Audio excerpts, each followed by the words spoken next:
Hello guys, kamusta? Kahapon nga pala guys, nagluto ako ng tofu para sa aming dinner guys. I-try nyo yung recipe na to. Kung nag-work ka dito sa Hong Kong guys, try mo yung recipe na to guys. Napaka healthy and yummy ng recipe na to guys. At madali lang siya lutuin at napakasarap.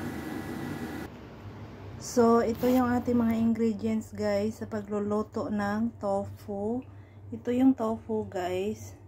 Hiniwa ko na siya, tapos iprito na natin mamaya.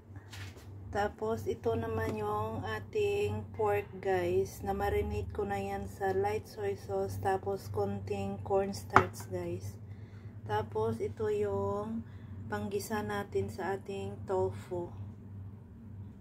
So mag-ready lang tayo ng sauce para sa ating tofu guys. Maglagay lang tayo ng tubig.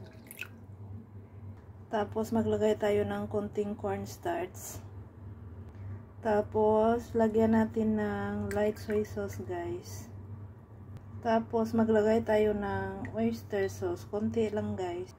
Maglagay tayo ng dark soy sauce guys para hindi maputla yung ating tofu, konti lang guys. Tapos maglagay tayo ng konting sugar guys para mag-balance yung lasa ng gravy ng ating tofu. So, halo-haloin lang natin guys. So, ito na yung gravy ng ating tofu guys. Ito yung pinaka nagbibigay ng lasa sa ating iluluto na tofu.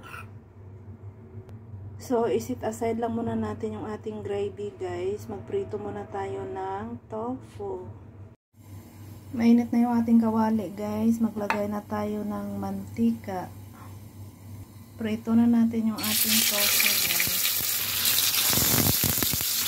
So, iluluto na natin yung ating tofu ulit guys. Maglagay lang tayo ng mantika sa kawali. Ilagay natin yung ating shallot. Tapos, igisa lang natin guys. Kailangan mahina lang yung apoy para hindi masunog. Ilagay natin yung ating bawang. Iluluto na natin siya guys. Try yung recipe na to guys. Napakasarap at saka healthy. So, pwede natin ilagay yung ating minced pork.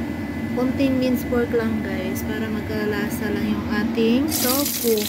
So, luto na yung ating minced pork guys. Pwede na natin ilagay yung ating pinirito na tofu. Ganito yung style ko sa pagluto ng tofu guys. Bawat tao naman kasi guys, iba-iba yung style ng pagluluto.